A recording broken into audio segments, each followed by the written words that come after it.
Gracias a todos, gracias por la asistencia y simplemente lo que voy a hacer va a ser presentar a dos ilustres personas que nos acompañan hoy y a ver si nos dan un empujoncito después de estos años de pandemia y este concurso que lleva 9 continúa, pero repito, con ese apoyo de ellos yo creo que podemos subirlo y seguir más adelante, ¿no?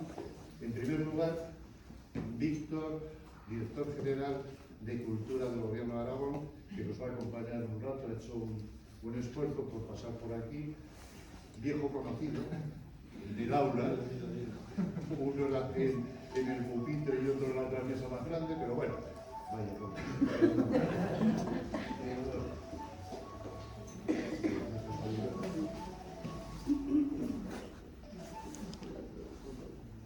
y repito, que nos va a acompañar un rato, no va a estar toda la sesión, puesto que tiene otras obligaciones, ¿no? Y, por supuesto, también Sergio del Molino, escritor muy conocido, ya no solamente a nivel local ni comunitario, sino a nivel mundial, libros suyos traducidos a distintos idiomas, y que, como le decía yo antes, en casa nos llegó uno de ellos, el primero, que se titulaba La piel. Lo leímos, nos conmovió y tal como es él, o vimos ahí que dijimos, pues la persona idónea para estar en una reunión de este tipo, pues sin lugar a dudas es él. Y luego a su lado se encuentra Carmen, que es nuestra mecenas. Gracias a ella estos 9 años pues hemos podido llevar adelante el concurso. ¿De Carmen? Pues sí, una pequeña aportación y un pequeño apoyo a todo esto que nos merece la pena, a ver si con apoyo de unos y otros pues vamos funcionando. Julio, que también lo conoceréis de otros momentos, que será, es escritor a su vez también, y será nuestro moderador. Y junto a él, porque después tendremos un conversatorio, junto a él está el ganador del premio, pero que después lo iréis viendo cuando se vayan a entregar. Y le paso los trastos a Julio y yo me retiro así hablando. Vale, buenos días a todos. Solo quería señalar una cosa, que estos 9 años ha sido posible gracias, sí que a la idea de Carmen, pero sobre todo a que nos ha permitido tener un espacio o autorizar un espacio para poder hacerlo año tras año. O sea, yo quiero dar un aplauso al coordinador del centro porque nos lo ha permitido hacer todos estos años.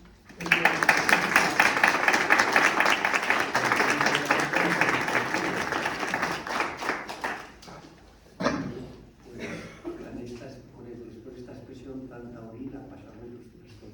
Me ha encantado. El taurino parece que esté muy listo.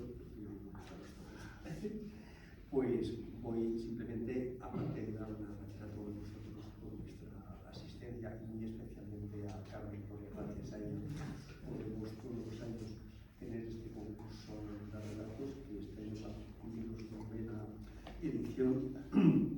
Pues bueno, me voy a limitar ya simplemente a leer el nombre de los ganadores. El primer premio ha sido para Ángel Javier Santiago Marín, lo tengo aquí a mi derecha.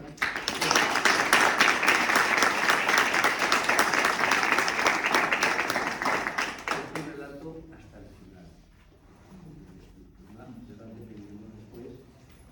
Y el segundo premio ha sido a José Manuel Diego Morín por su relato Una mañana cualquiera. Él no ha podido venir, pero su padre Manuel está aquí, también ya que está aquí para el premio.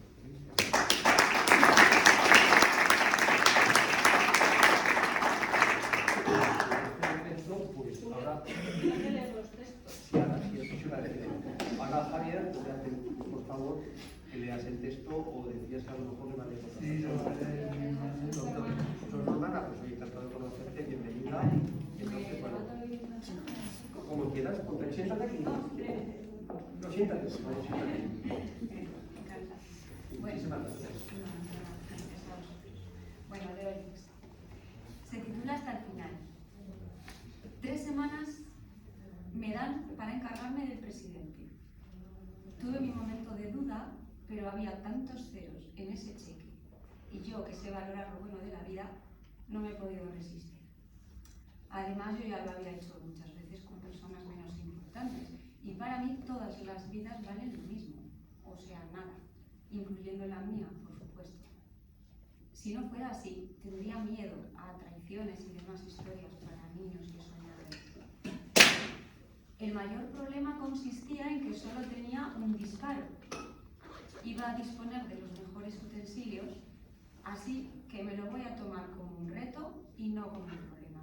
Además, los problemas son para los débiles y transformarlos en retos está al alcance de muy pocos. Me han explicado todo bien y vi que lo habían estado planificando durante muchísimo tiempo, ya que había detalles muy retorcidos en los que uno no cae a no ser que dedique mucho tiempo. A todos los que conocí que estaban al frente de la operación los he visto muy parecidos a mí, así que de alguna forma he sentido que para este trabajo íbamos a ser como una familia. Las 3 semanas se han pasado muy rápido, ya que no había mucho que planificar, simplemente estar en buena forma, y así estaba, antes de que me llamaran, ya acudir al sitio donde me propusieron todo, pero por las dudas practicaba tiros desde lejos y visitaba el lugar donde iba a estar yo en el momento de disparar todos los días.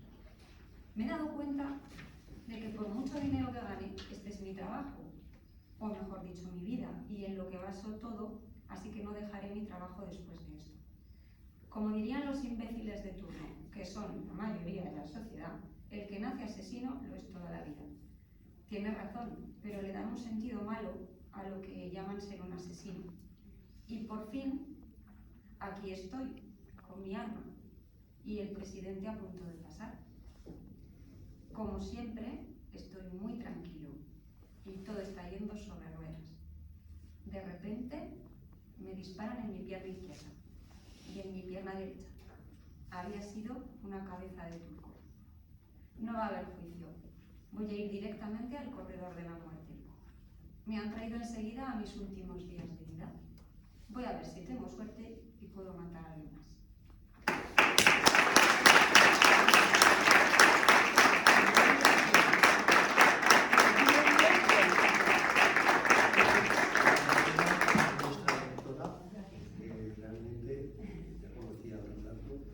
Que a mí desde luego me ha inquieto una de los apuntes del primer momento, que es una gran calidad, por supuesto, enhorabuena a su autor, que era Joaquín Colombi, que vamos a tener. Nos gustaría también que lo dijeras un poco en qué te inspiras, porque ciertamente, es decir, ser tan conciso y crear esta intriga y meterte en la cabeza de un asesino me parece sumamente difícil. Es un trabajo que me parece magistral, pero de corazón. Bueno, y ahora le voy a pedir a Manuel, padre de nuestro ganador del segundo premio, que por favor nos lea el relato de su hijo. A mí me va a costar un poquito más. Seguro que la Primero, bien. porque la verdad que es la primera vez que lo tengo en la mano, con lo cual. Y mi hijo pues, tiene una manera de escribir que pone muchos adjetivos y a mí la verdad que me cuesta. Pero bueno, no, he podido leer muy por encima las primeras páginas. No sé si lo entenderé bien. Bueno, y además es bastante largo. Se titula Una mañana cualquiera. La noche que vivió el joven, de nombre Héctor, horas antes de que aconteciese aquel suceso y vivencia de vital trascendencia e importancia para él, no fue precisamente agradable y tranquila, pues fue tremendamente desoladora, deplorable. Bien es cierto que para él fue una noche más, sintiéndose ya acostumbrado a ellas, pero esa fue una de las peores. Apenas durmió, ya que estuvo en un profundo estado de dormevela, en el que le invadían recuerdos pasados y un poco alegres pensamientos de futuro. Por ende, apenas descansó, debido tanto a esto como a la triste, rutinaria y ardua manera de dormir.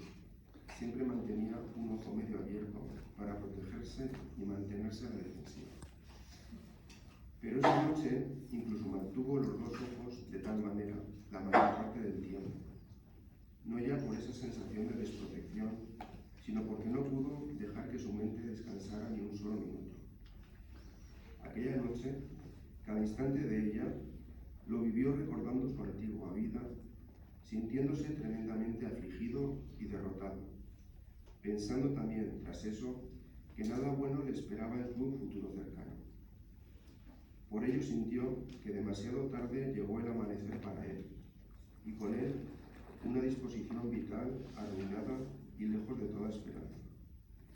Maldita sea, otro día más viviendo, pensaba Héctor al despertar entre las sombras de los árboles mientras intentaba levantarse del viejo y maloliente colchón en el que se encontraba. ¿Por qué yo? ¿Por qué a mí? Maldita sea, apenas he vivido. Seguía pensando mientras se lavaba la cara con un agua turbia, grisácea y un tanto pegajosa. Si me hubiesen avisado, puede que mi vida fuera distinta a la que es ahora. Pero no fue así. Nadie me avisó de ello. Y heme aquí, arrodillado en un cozal de agua pestosa. Maldita sea, ni agua, aunque al menos tengo, pero casi preferiría no tener nada. Ni vida, esa vida que me ha tocado. Esta vida sin remedio, sin un fin, sin tan solo un motivo. ¿Para qué vivirla? Pero aquí estoy, abrochándome estos cordones de estos tristes zapatos, abotonándome esta roída camisa. ¿Y para qué? Nadie se fija en mí, nadie se percata de si está desabotado el botón o si están desabrochados mis zapatos. Entonces, ¿por qué lo haces? Por dignidad, supongo, por decencia. Pero quieres morirte, sí. Entonces, ¿para qué pensar en tu aspecto físico, en tu imagen personal? Sí. ¿Para qué? ¿Sabes qué? Fuera camisa. Pensó mientras observaba a una atractiva mujer que caminaba a escasos metros de él. Aquella mujer pudo contemplar ante sí el desnutrido cuerpo del joven, pues llevaba 2 días sin comer. Y es por esto que ésta apartó rauda sus ojos de él. Él, tras percibir el sentimiento de asco en los ojos de la mujer, quiso entablar decorosa conversación con ella. Permítame decirle que a mí también me repugna mi aspecto, y que si por mí fuera, lo cambiaría. Pero no depende de mí, pues ando buscando empleo. Resulta realmente difícil conseguirlo, dada mi sufrida situación y su consecuente estado de ánimo, afirmó de pie, erguido ante la elegante mujer. No me preocupa su aspecto. Me preocupa que me haga algún daño, respondió la mujer, cambiando esta vez su gesto facial por el de temor. ¿Qué voy a hacerlo? ¿Hacerle? Si apenas tengo fuerzas para moverlo, contestó Héctor mientras hacía amago de andar hacia ella. No se me acerque o llamaré a la policía, le advirtió al joven, mientras se disponía ella a emprender una tímida huida. Ojalá tuviera algún sitio al que acudir, algún propósito para moverle, pero no es así, dijo el joven retrocediendo. Déjeme, dijo la mujer, retomando su andadura a toda prisa. Que sepa que esto le puede ocurrir a usted también, le advirtió el joven, mientras veía cómo ésta aceleraba sus pasos. No voy a volver a quitarme esta triste camisa. Bastante vergüenza siento ya de mí mismo, pensó tras concluir la conversación. ¿Qué daño pensaba que iba a hacerle? Si más bien ella podría hacerme daño a mí. En el estado en el que me encuentro, sería factible. Apenas puedo con mi alma. Arrastro mis pies hasta el comedor social. Vuelvo a arrastrarlos de regreso a este colchón. Yo soy la víctima, no ella. En fin, la comprendo. Mi anterior yo habría pensado igual. Cada uno mira por sí mismo. En este caso, esa mujer pensaba por su protección y yo por mi dignidad. Bueno, volvamos al momento presente. ¿Qué hora es? Maldita sea. Voy a llegar tarde al comedor, pensó, al tiempo que se dispuso a poner parte de sus pertenencias en una amplia mochila, dejando el resto encima del maloliente colchón, tapadas estas con su vieja ropa. Poco tiempo después, algunos curiosos paseantes de aquella soleada mañana de domingo observaron la excursión del joven por el parque. Muchos miraban al otro lado al verle pasar, y pocos fueron los que se atrevieron a entablar mirada con él. La gran mayoría de estos no lo observaban con ojos de pena, ojos solidarios y empáticos, sino más bien con el mismo sentimiento de aquella primera mujer. El joven, tras recibir esas miradas, procuró mirar hacia otro lado pretendiendo esquivar aquellas insultantes acciones, pero al mirarse donde mirase se encontraba con ojos penetrantes e inquisitivos. Por tanto, empezó a caminar más ligeramente, más ágilmente. El nuevo caminar que dispuso en su andadura provocó que se le cayese una pertenencia de la mochila, pero cuando estaba agachado para recogerla, se le cayeron varios objetos más.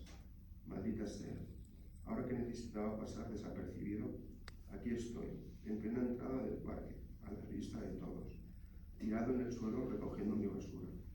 Todo es basura, todo menos esto, casi la pierdo, pensó, mientras recogía una cajita que contenía una antigua foto de su difunta madre. Pensando que había estado a punto de perder su tan preciada cajita, decidió guardar esta en uno de los bolsillos de su pantalón, el único que permanecía intacto, por los demás los tenía ya agujereados. No tardó apenas en escabullirse de aquel lugar, en recuperar su propósito y proseguir en su cometido, pretendiendo alcanzar su destino lo más pronto posible. Andaba por una de las principales avenidas de esa concurrida, enorme y visitada ciudad costera, con la cabeza gacha, evitando así terribles e insufribles contactos visuales con las personas. Andaba meditando sobre su propósito vital, intentando encontrar un porqué a su situación, pero apenas lograba respuesta, tan solo un mediocre motivo reflexivo.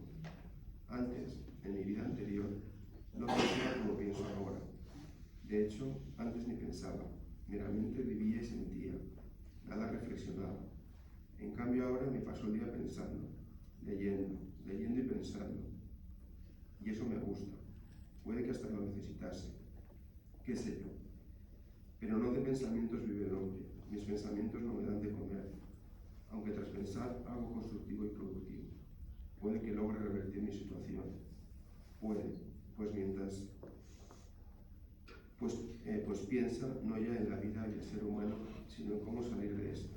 Pensaba el joven de camino al comedor social, hasta que estos pensamientos fueron interrumpidos tras chocarse con una persona.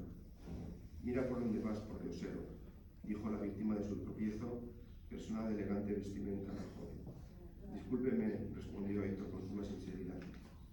Espero que no me hayas pegado tú un segundo olor, le dijo el joven, mientras hacía ademán como aquella mujer del parque de alejarse de él 2 metros. Esperemos que no, le contestó sin pensar, pues de ser así, seguro habría elegido otra respuesta. En cambio, ojalá usted me haya pegado algo de la fragancia de su colonia. Aunque eso fuera así, seguirías oliendo a perro muerto. La calle no es para ti, vete bajo un puente, le dijo la persona cruelmente. Precisamente, la calle es para mí, es mi hogar, le corrigió Héctor impertérrito ante sus palabras. Pero no es una mala idea lo del puente. Lárgate ya de aquí, le dijo Héctor, alzando la voz, lo que provocó que algunos caminantes se girasen, aunque manteniese pasivo todos ellos ante la situación vista. No quiero hablar con gente como tú, lo comprendo. Prosigamos nuestra marcha, respondió Héctor, mientras veía a la persona marcharse soltando improperios. Debía de ser yo quien lo soltase tras haber sufrido su despectivo trato. En fin. Pero tras experimentar el insensible y maleducado trato de aquellas 2 personas, la vida le regaló un precioso encuentro ese mismo día. Se encontró al cabo de un rato a una triste y solitaria anciana que a duras penas podía soportar sus pesadas bolsas. El joven, sin dudarlo, le ofreció su ayuda y con el tiempo se forjó una preciosa y humana amistad, volviendo ambos a ser felices.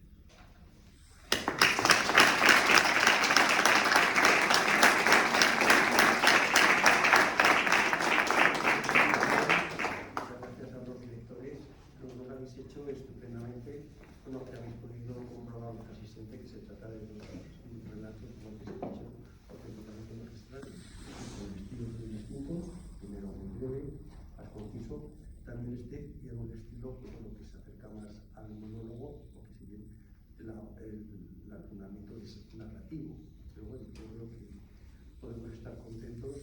Todos los relatos que se han presentado han sido de calidad, ha sido muy difícil para los jurados decidirlo, y en fin, hemos escogido aquellos que en nuestra opinión, pues bueno, pues serán los que tal vez considerábamos merecedores, aunque todos simplemente por el hecho de participar ya eran merecedores de un premio. En fin, Y ahora pues vamos a comenzar pues, nuestro coloquio, nuestro cambio de impresiones acerca de la escritura. ¿No? Ya Sergio, ya que tú eres un escritor, has escrito, que tomas la palabra y que nos dijeras, bueno, ¿qué supone para ti la escritura? Sí, que yo creo que es algo más que un medio de anatemática, yo creo que también es para ti un medio terapéutico. Bueno, por aquello para mí, para mí, Buenos días. perdón un instante, Sí. y luego agradecería que interviniera en esto. No, es que me ha comentado Víctor que sus obligaciones me llevan a no estar todo el rato y que quería deciros unas cositas. Sí, perdona. Perdón. No, en absoluto. Interrumpir la dinámica, simplemente, bueno, yo estoy tremendamente agradecido a Antonio en nombre de la asociación por la invitación y por poder acompañaros. Para el Gobierno de Aragón sí que me interesaría hacer como dos subrayados desde las instituciones para explicar por qué estoy aquí. Estoy aquí porque entendemos desde el Gobierno de Aragón que hay una línea de trabajo por la que debemos de caminar y que, bueno, pues que es una vía que tenemos muy clara de aquí a futuro, que es un presente, que es una realidad y que es la que de alguna manera une el enfoque cultural con el enfoque sanitario o de la percepción de la sanidad como una, bueno, pues algo integral que tiene como muchas facetas, vertientes, y esta es una de ellas. La pandemia nos ha enseñado eso a nosotros.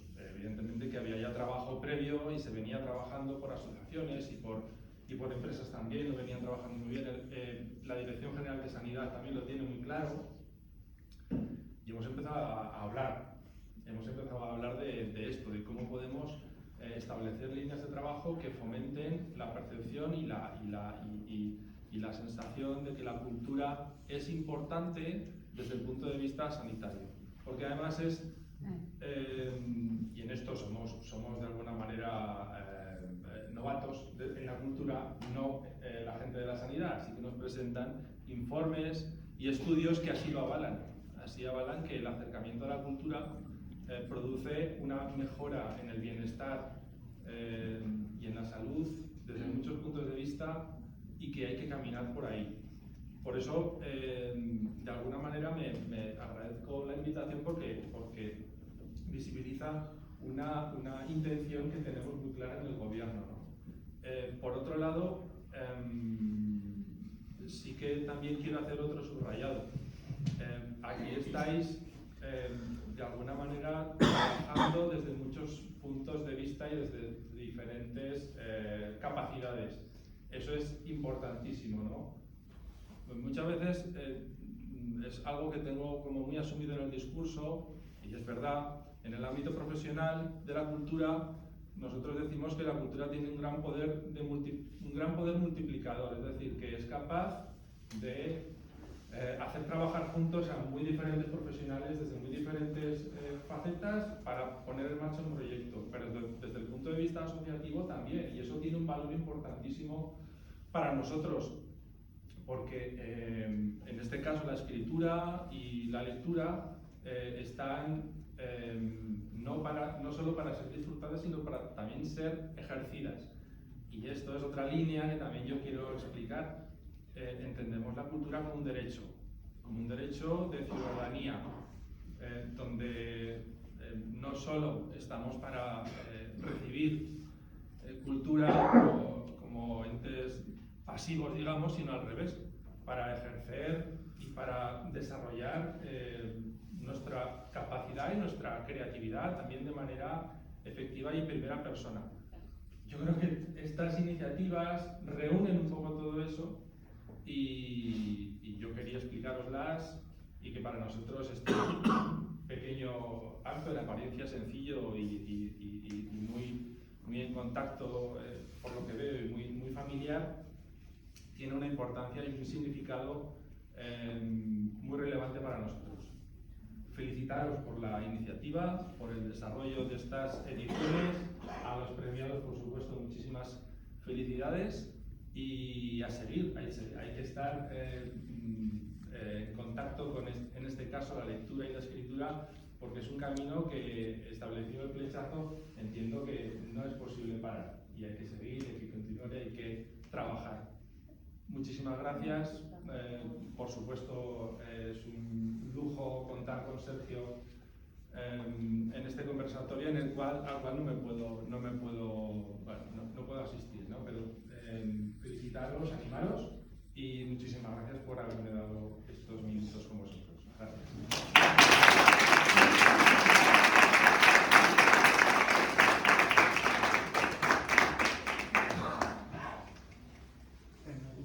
Estas palabras del director general de Cultura de Víctor, tanto a él que no se lo rodeado, pues es el momento de que tomemos una palabra. Buenas, Aparte de buenos días. gracias Gracias a vosotros por invitarme, de verdad, y por compartir este rato con vosotros esta mañana. Y nada, no voy a decir mucho, porque me parece mucho mejor que luego podamos conversar y charlar y que la conversación vaya por el camino que vosotros queráis que vaya, porque a menudo a los escritores nos importan unas cosas que luego no son las cosas importantes de la literatura que os pueden interesar a vosotros, y además los protagonistas aquí sois vosotros, sobre todo los ganadores, y el ganador, que es el que está presente, y que luego charlaremos de su cuento. A mí de los dos relatos, quería empezar por ahí, de los dos relatos no es que me haya llamado la atención, sino que me parece que tienen un hilo común, y es que los dos hablan, aunque uno habla en primera persona y el otro en tercera persona, que parece primera, que parece una primera persona, hablan de la soledad, hablan de dos personas en situación muy solitaria, en situación crítica, que se plantean y se reflexionan sobre su lugar en el mundo y lo que les rodea alrededor y quiénes son ellos.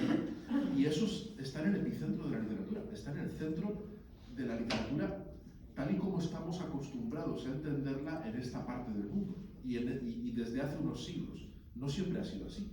La literatura, si estáis acostumbrados a escuchar, a leer relatos míticos, si sabéis algo de los mitos griegos, sabéis de cosas de la Biblia, de las grandes historias medievales, el Cantar del Mío Cid, todas estas cosas, no hablaban de eso. Hay un momento en la historia de la literatura en la que cambia y la literatura deja de contar historias de héroes, de caballeros, de reyes, de gente poderosa, y empieza a hablar de historias de la gente, ya sean como ficciones o como realidades, o como autobiografías, ¿no? Y hay un momento en la literatura española que no os voy a dar una clase de literatura, es solo una pequeña introducción para llegar a donde quiero llegar.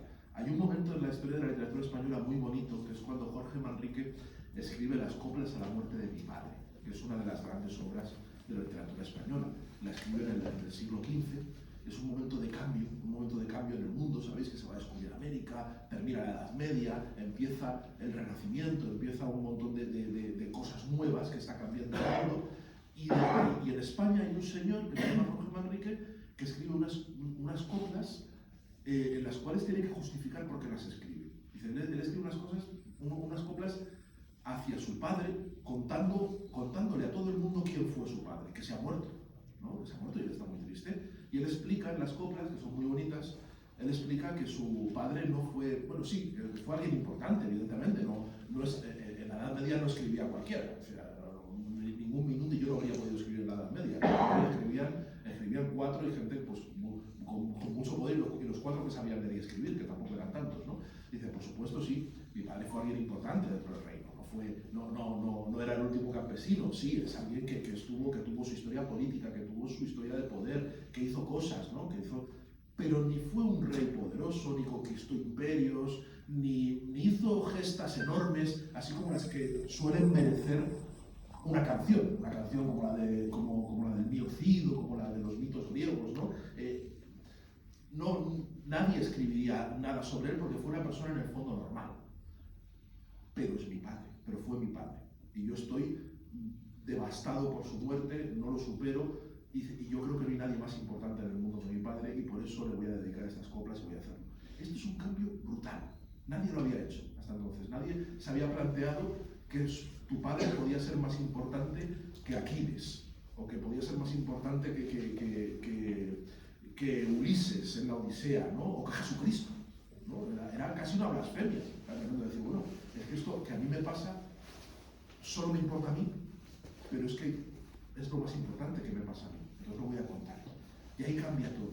Y ahí en la literatura empieza a ser otra cosa totalmente distinta, porque empieza a hablar de nosotros, empieza a hablar de la gente.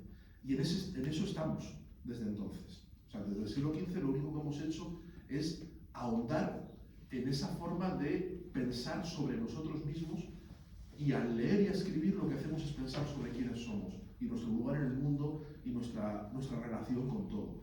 Y los dos relatos que hemos escuchado están dentro de esa tradición y hay una línea que une directamente esos relatos con esas coplas a la muerte de mi padre, de Jorge Manrique.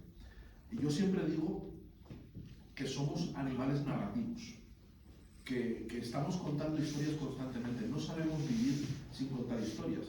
Lo que diferencia a un escritor de alguien que no lo es, aparte del hecho de escribir, es que cuenta esas historias de una forma consciente.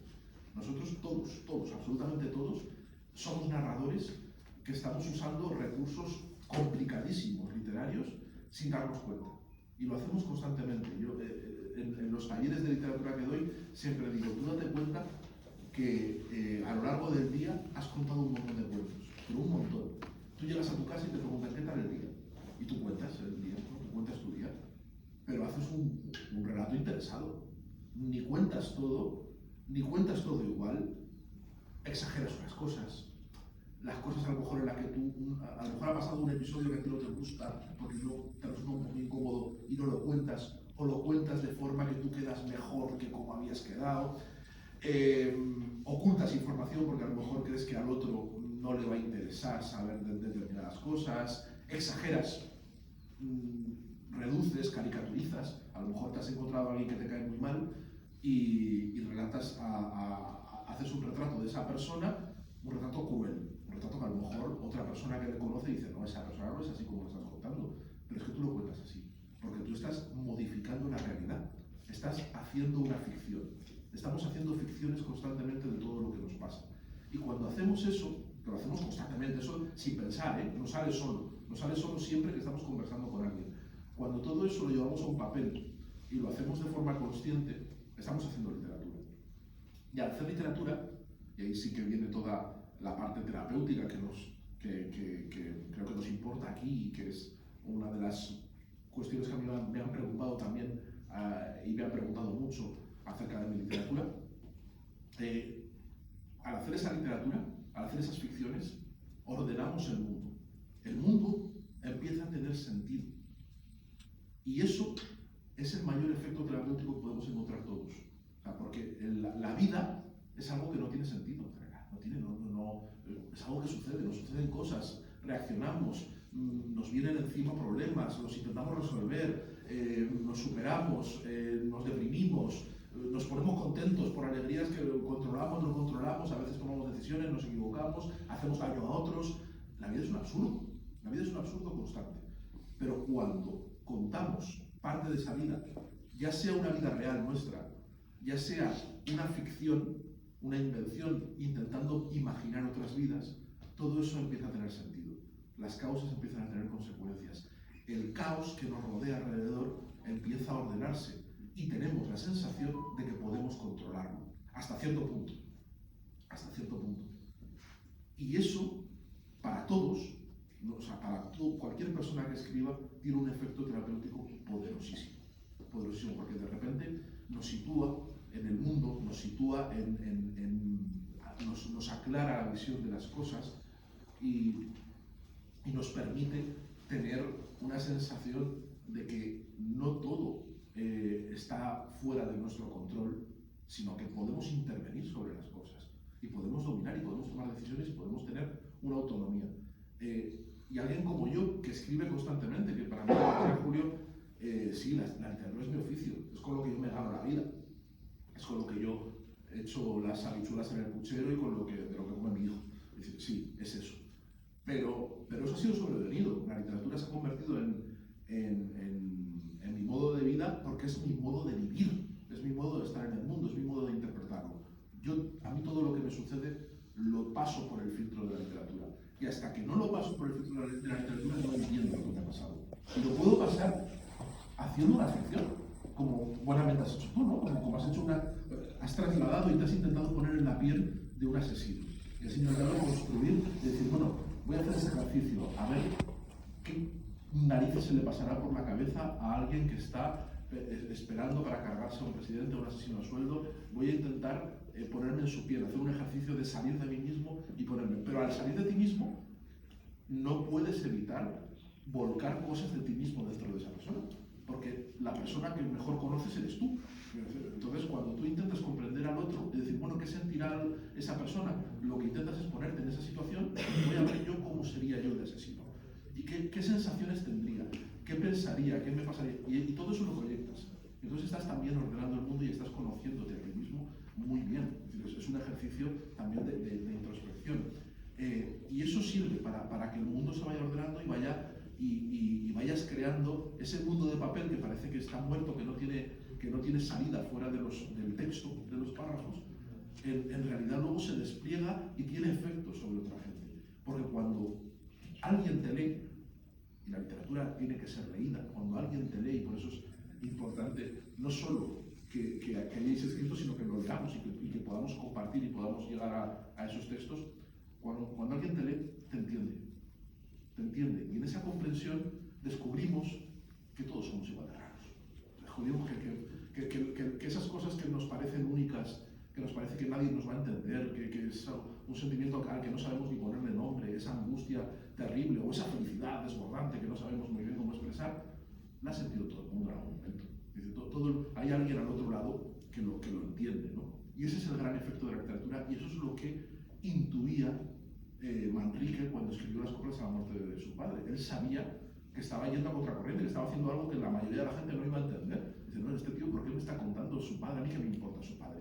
Pues no, él sabía que había alguien al otro lado que iba a escuchar, porque entonces no se leían los poemas, se escuchaban, la gente iba cantando de pueblo en pueblo, alguien iba a escuchar esas coplas y se iba a identificar, iba a decir, así me sentí yo cuando me dio mi padre.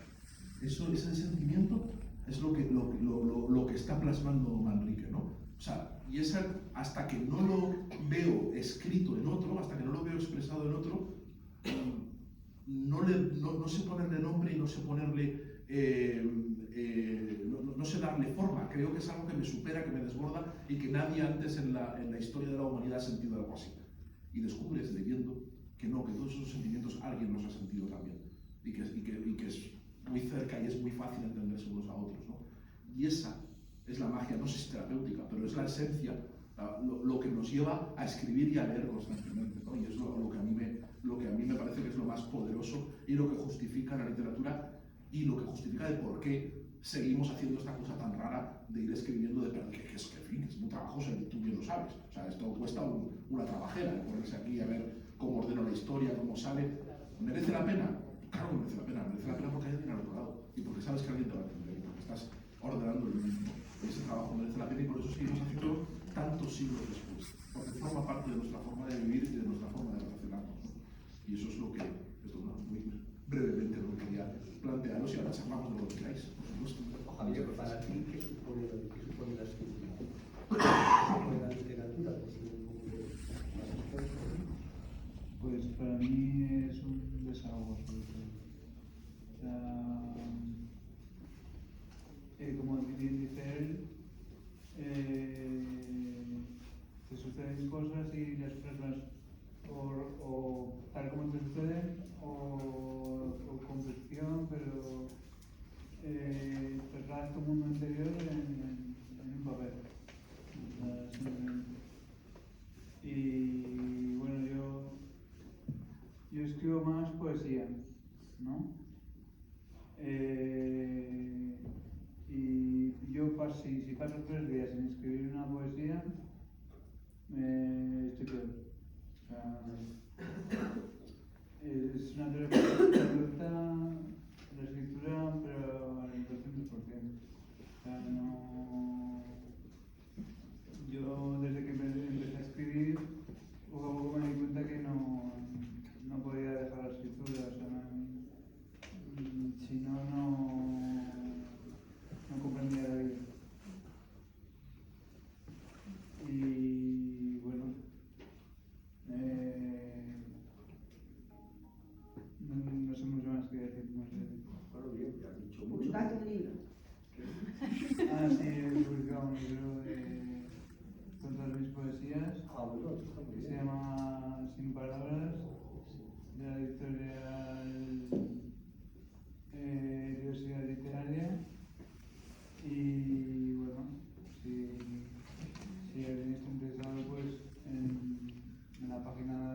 con un hilo rojo y con corazones, me refiero a que en vez de hablar, escribo, ¿no? Entonces, poesías hay muchas cosas que a esas personas no se les he dicho, o no de esa manera. Y en la poesía, pues consigo explicarme mejor, decir cosas que nunca diría a la cara muchas veces. Y bueno, en eso se basa mi escritura. Entonces, realmente para ti, es decir, la poesía, vamos, la escritura, sobre todo la poesía, es una forma de comunicación. Una forma de vivir. ¿Piensas en algún lector concreto o simplemente...? No, a mí me gusta cuando, por ejemplo, comparto con alguien o con varias personas la misma poesía, que a mí me encanta que cada persona dé su opinión sin haber escuchado al otro, ¿no? Y suele pasar que cada uno tiene una opinión diferente de mi poema. Y eso me encanta, porque cada persona es un mundo y leen lo mismo y comprenden cosas diferentes. Es maravilloso. ¿Y te sucede que te puedan hacer comentarios acerca de sentimientos que tú en su momento al componer la poesía no habías volcado en Sí, la me escritura? sorprenden con opiniones que no me las puedo esperar porque en ningún momento pensaba eso al escribir el poema, o el microrelato o lo que sea. Pero, y eso, y me encanta hacer eso, me encanta pedir la opinión de un poema mío. ¿Luego les haces caso? Me gusta escuchar, bueno, es la opinión de lo que significa el poema. Y bueno, yo sigo con mi idea, ¿no? Me gustan las nuevas ideas, pero claro, yo quiero plasmar algo, eso se queda ahí. Bueno, que la lectura luego es tremendamente subjetiva, ¿no? Y te sorprende muchísimo. O sea, ¿alguna vez te han, porque pedir opiniones así es muy arriesgado? O sea, Sí. o sea, es arriesgado de tu parte y de quien la da también, claro, dices, a ver. Y alguna vez te han dicho algo que dices, pero ¿dónde narices ves, en qué verso ves si jamás, de lo jamás he querido expresar esto, ¿no? Sí, me ha pasado más de una vez.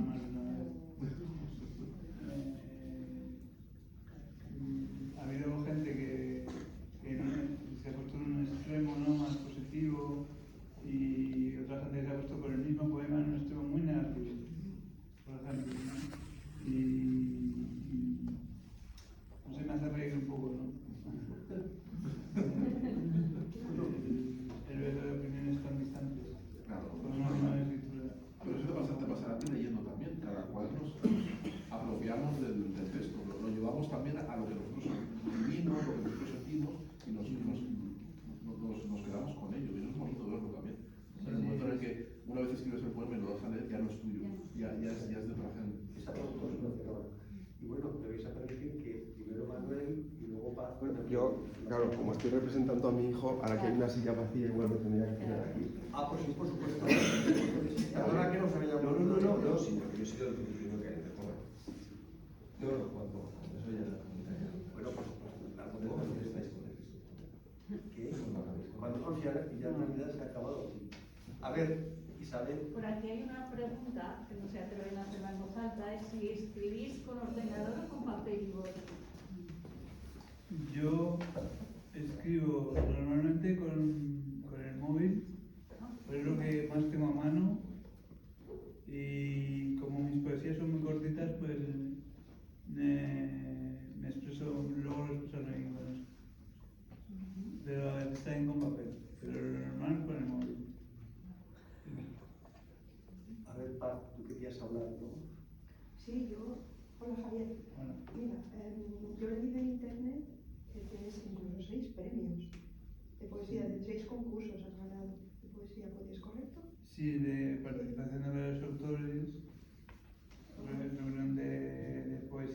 varios autores y se publicaban en un libro.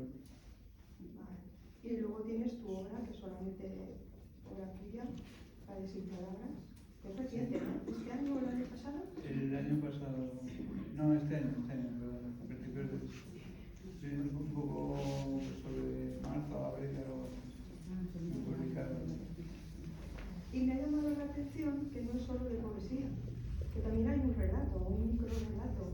¿No? Es una mezcla curiosa. Sí, lo llamo un relato de mis trozos. Y tiene una introducción y unos apartados. Y es, o intento hacer prosa poética. Ah, vale, me gusta. Sí, a mí me gusta mucho. O sea, que digamos que de tu producción, la mayor parte, inmensa mayor parte, es poesía. ¿Cuánto sería más o menos la narrativa? Yo lo que más me sale es escribir poesía, pero sí que he escrito bastantes microrelatos, pero siempre cosas cortas, porque no sé, es como me llama a mí escribir, ¿no? Escribir en el momento lo que uno siente, ¿no? Y plasmarlo y no intento buscar, o sea, se me ocurre una palabra y digo, no, la voy a cambiar por otra, o es lo que escribo en el momento. Me gusta eso para llegar a la sinceridad. Y lo dejas así, tal cual. Y lo dejo tal cual. Y lo dejas tal cual. Vale. Sí, sí. A ver, perdona, que no sé tu nombre. Sí, Marta. Marta, a ver, Soy su hermana y su principal crítica literaria. Entonces quería decir que es cierto. Yo le hago rectificaciones y le digo esto mejor aquí, si no me hace ni caso, Sergio. Claro, me parece Muy bien, hace muy bien. Y dice, no, es que tiene que ser esa palabra. Claro que sí. Oye, ahí estaba. no, pero a pesar de todo, que es importante. Aunque tú no hagas mi caso y no lo hagas, Sí, sí. pero es muy importante tener otra opinión porque te ayuda a pensar en el texto, te ayuda, pero es importante, no, que luego pases y digas, no, Digo, este mejor, este no, peor, eso. este... Pero te ayuda a pensar, ¿no? Sí, ahora dirás, Sí, no. me ayudaba a evolucionar. Claro. Inclusive le pasó con la editorial, que querían corregirte texto y vos dijiste no. No, correcciones pocas hubo. Porque además, perdón, me querías hablar, ¿no? Sí, le quería preguntar, porque yo, bueno, de jovencita y esto sí que escribía poesía y prosa poética. Y la verdad es que en mi caso, no sé si en el tuyo, y me gustaría saberlo, era de forma compulsiva, o sea, aquello no tenía que escribir aquello que se me pasaba por la cabeza en ese momento y era de forma poética. ¿A ti te pasa lo mismo? A mí lo normal es que sí. Lo normal es que estoy escuchando un disco y sin pretenderlo sin pretender escribir nada, por ejemplo, ¿no? Y estoy escuchando la música y me viene un inicio de una poesía. Entonces lo escribo y termino la poesía. Yo como mucho las hago de 15 versos o más o menos, ¿no? ¿Y de dónde ha salido este asesino así de golpe? Pues no lo sé. Me enteré del certamen, ¿no? Y de vez en cuando daba vueltas a qué podía dedicar el relato. Y no sé, también me vino la imagen, no sé por qué, de Kennedy, ¿no? Ah, Y entonces, sí, y entonces ahí dije, pues me vinieron ideas a la cabeza y lo plasmé. porque es poco poético, ¿eh? Sí, es poco poético. Creo que Manuel quería decir algo de esto, ¿no? Sí, no, a ver, simplemente como soy el representante, pues por decir, no puedo decir lo que, no sé lo que él quería decir.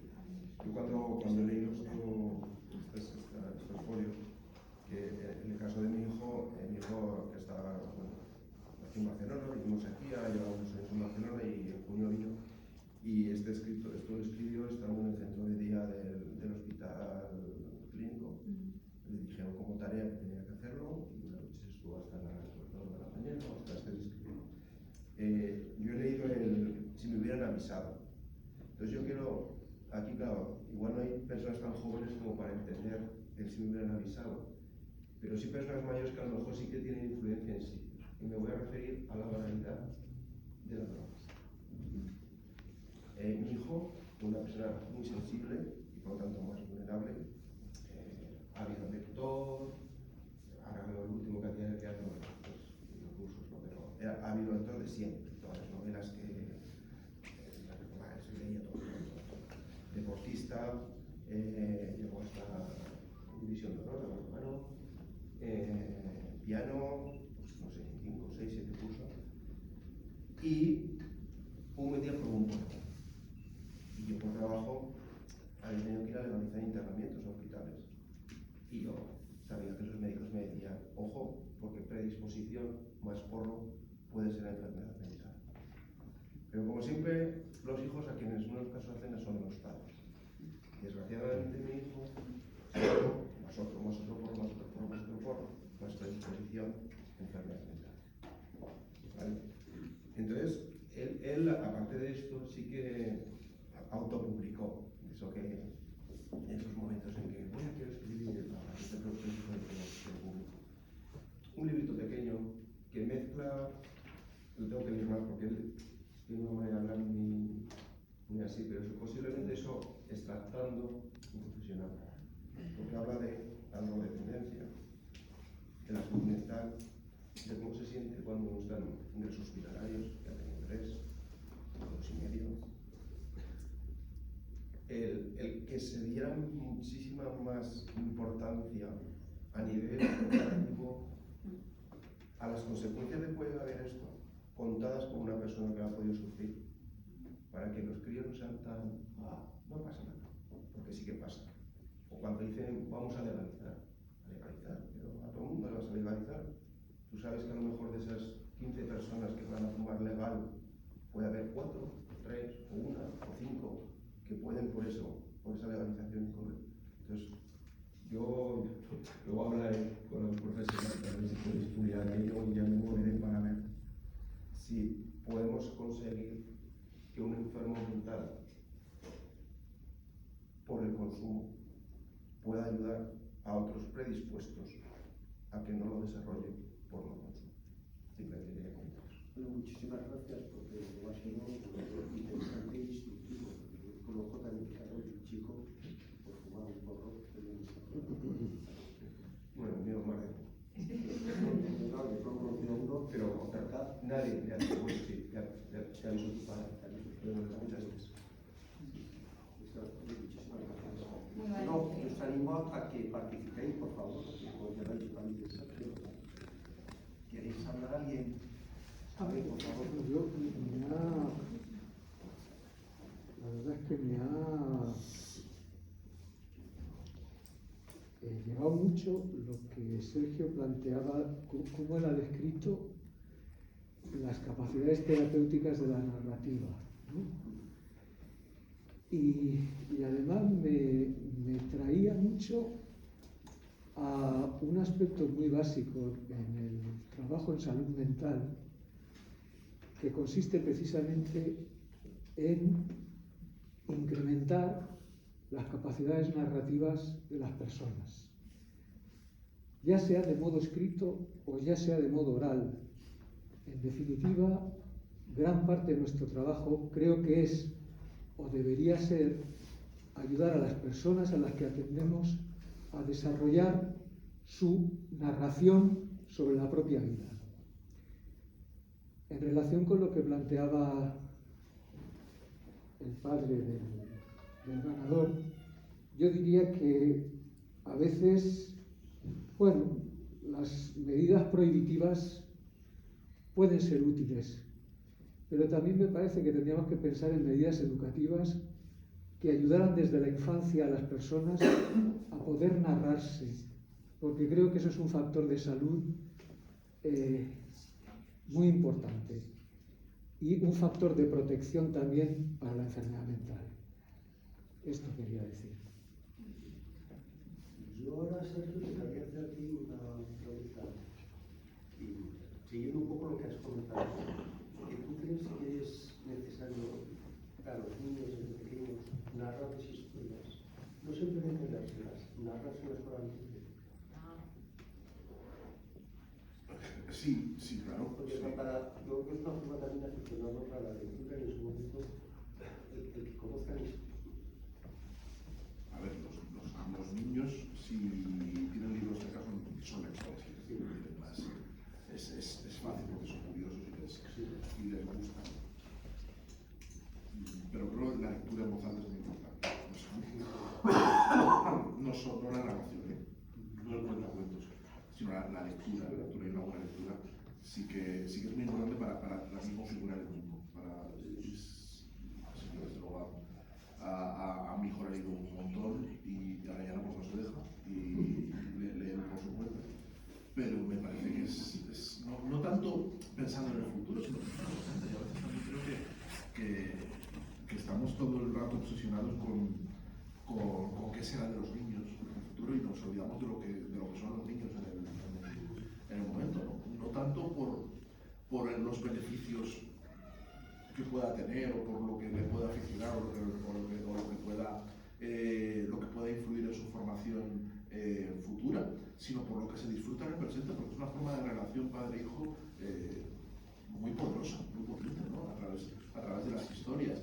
Y ir tejiendo eso es fundamental. Hay un libro precioso de un filósofo, se llama Santiago Albarrico, que era hijo de la guionista de La Bola de Cristal y creció en ese mundo, y tiene un libro precioso que se llama Leer con niños, donde habla de estas cosas, habla de cómo la relación con sus hijos se forjó a través de las lecturas en voz alta, ¿no? De cómo establecieron un mundo de complicidades entre ellos a través de eso. Y eso es un vínculo que ya no se ha disuelto nunca, a pesar de que luego de adultos cada uno ha vivido en un continente y cada uno ya ha tenido su vida y sus cosas, pero esa relación, esa cercanía a través de las historias es muy importante y es una forma de relacionarnos, es una forma de entendernos unos a otros, ¿no? Entonces yo creo que sí que es importante que a los niños los padres les lean, porque es una forma de llegar a muchos sitios que con una conversación o con otros códigos no puedes llegar. Y no solo para enseñar, sino para conocernos y tener esa cercanía. Es una forma de alargar un poco el útero también, ¿no?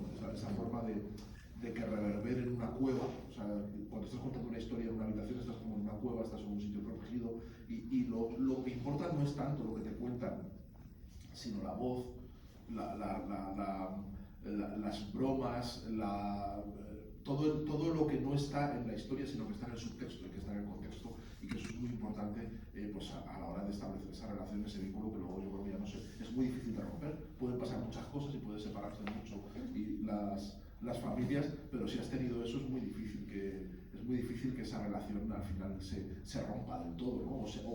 O el padre y el hijo se conviertan en extraños en algún momento. Sí, Manolo. Sí, yo, estaba pensando a raíz de lo que comentaba el padre del segundo ganador, que claro, que cuando se escribe, se debe de escribir, por mucha ficción que hagas, introduciendo en los relatos, en los escritos, mucha parte de la experiencia propia, de la narración, como estáis comentando todo el rato, que nos hacemos de la realidad que nos toca vivir, porque al fin y al cabo dicen por ahí que la realidad no existe como tal, existe la percepción de la realidad que tenemos cada uno de nosotros y de nosotros, ¿no? Y a partir de esa percepción, que es diferente siempre en unos y en otros, construimos narraciones, ¿no? Nos contamos, ¿no? Cómo nos va con los demás, cómo nos va con las situaciones que nos toca vivir.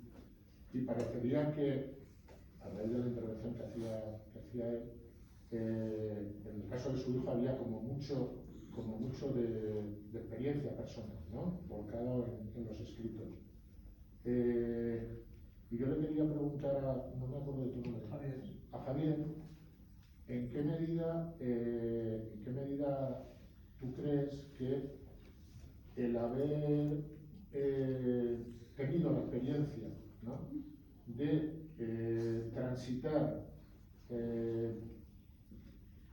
por un proceso psiquiátrico, vamos a llamarlo así, ha influido en tus escritos? Quiero decir, ¿hubiera sido lo mismo escribir sin esa experiencia que tú y otras muchas personas han podido tener, o sería similar, ¿no? Qué susto, porque pensé que ibas a decir haber tenido la experiencia de haber matado a un Sí. presidente.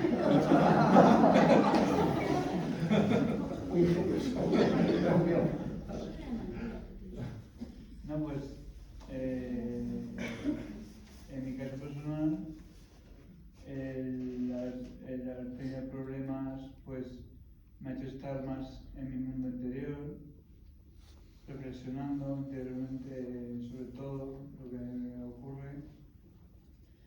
Y yo creo que eso me ha ayudado a conocerme mejor, ¿no? Y a poderme expresar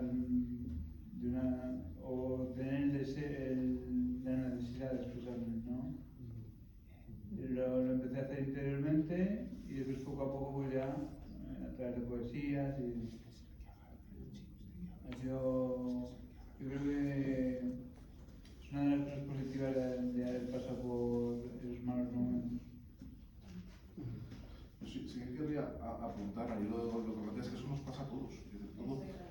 Toda la literatura, toda es autobiográfica. Toda, ¿eh? O sea, no hay literatura fantástica, no hay...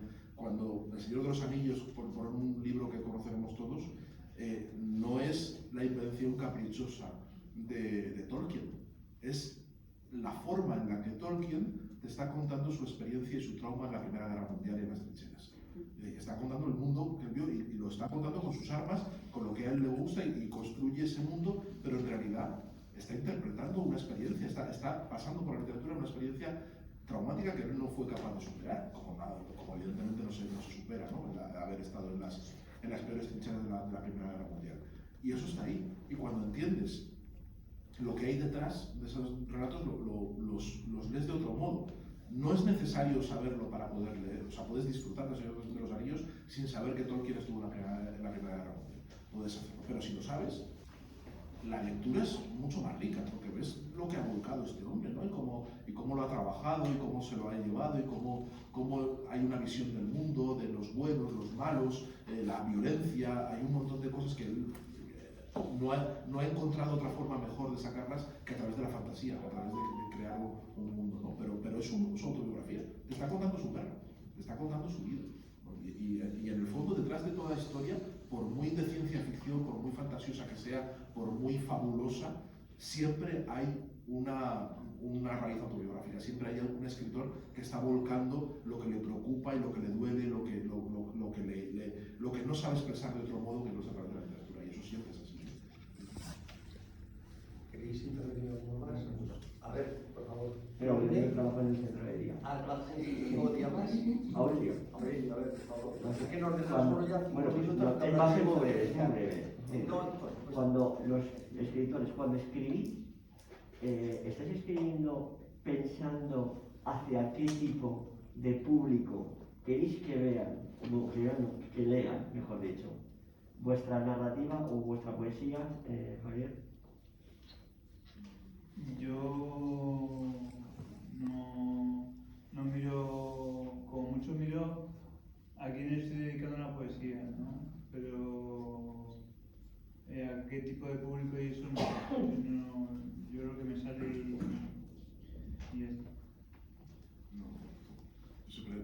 Tengo que hacer una frase que contesté y he contestado varias veces en la feria del libro que te vienen y cuando ven varios libros tuyos que no han sacado novedad ese año. Cuando has sacado novedad solo firmas el de la novedad, ¿no?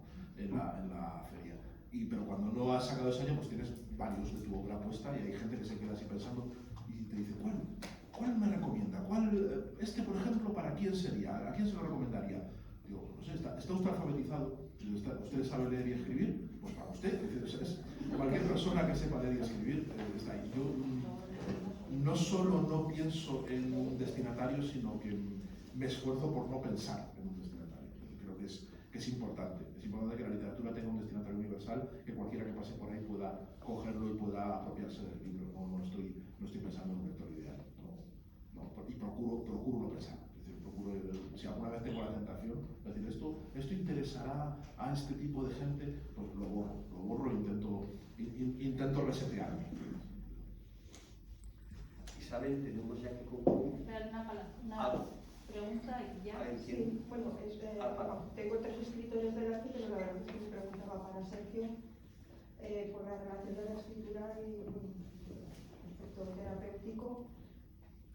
En tu caso, bueno, sabemos que falleció tu hijo por leucemia y tu experiencia con la enfermedad. Entonces yo te quería, ¿qué es más terapéutico? ¿Escribir en primera persona o en tercera persona y disociar un poco? Da igual, como tú quieras construir tu relato. Pero yo cuando hablo de terapia no hablo de superación, o sea, no hablo en este caso, que es algo muy concreto, que es el duelo por la muerte de un hijo. Yo no escribo para olvidarme y para asimilarlo, sino para incorporarlo a mi vida, para incorporar ese dolor y llevarlo siempre conmigo. No es algo para yo levantarme y ya decir, bueno, ya me he olvidado de esto porque ya lo tengo aquí, ya he vomitado todo lo que tenía que vomitar y ya. No, es un trabajo, es otra historia, es una forma que puede tener un componente incluso masoquista, o sea, por el hecho de que estás ahondando y te está acompañando esa historia constantemente, nunca la dejas atrás, nunca. Una vez la has convertido en literatura, forma parte de ti, ¿no? En ese sentido, sí, la primera persona es lo más instintivo, lo que más te sale, pero es que da igual, cada escritor y cada persona tiene que encontrar la forma de sentirse cómodo con lo que cuenta y de incorporarlo a su vida, sabiendo que una vez lo has volcado en un libro, ese libro va a estar contigo siempre. Es una forma de eternizarlo, una forma de hacer que sea parte de ti. No de dejarlo atrás, no decir el libro, tú escribes el libro, ya lo dejo aquí y me olvido de él. No, ese libro va a estar contigo constantemente, ¿no? Va a estar siempre.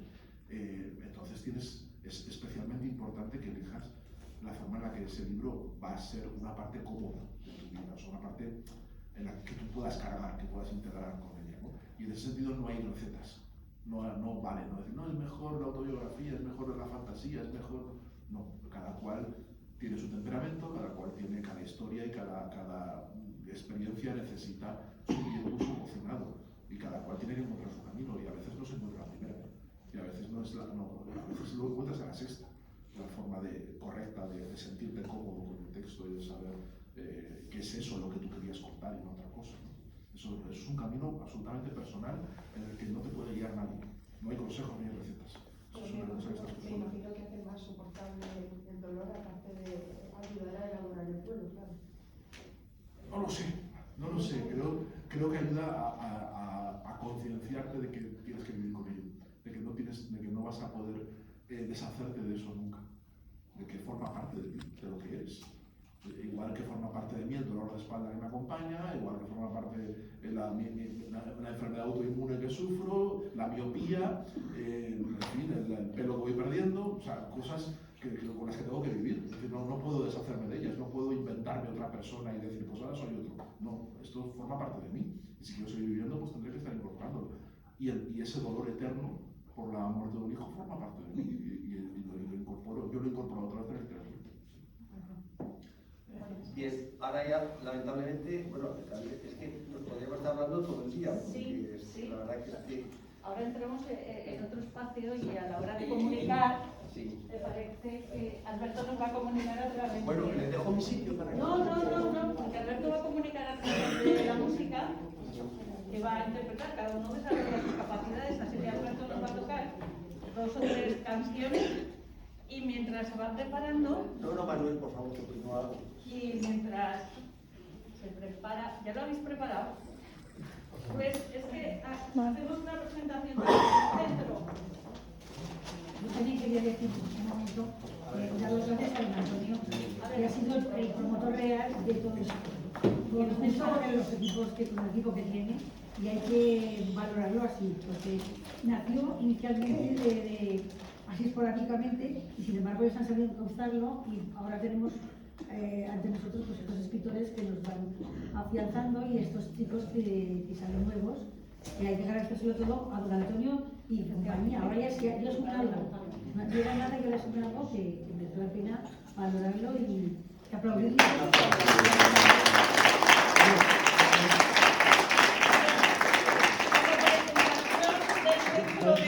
Don Antonio va a decir algo. Nombrar a don Antonio, pues yo quiero decir algo. Bueno, yo quiero agradecer a Carmen Llorente que nos ha permitido este premio. Quiero agradecer a Isabel García Marco, que se ha hecho, y a Rosa, que está por aquí. Rosa,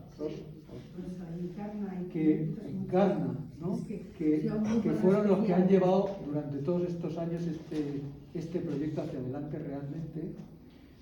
Quiero agradecer a todas las personas que han participado leyendo los documentos, los escritos y que han formado parte del tribunal, y por supuesto a vosotros dos por venir, a ti por estar constantemente ahí de asesor y apoyándonos, y a Sergio por brindarnos hoy su compañía y sus palabras, ¿no? Que me parece que han sido muy interesantes. Vale, ya.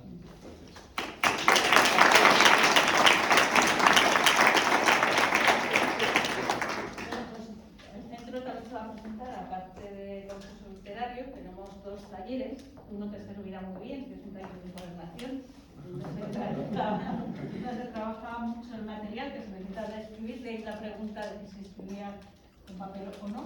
Y otro es el taller de coraje, que también sirve para apoyar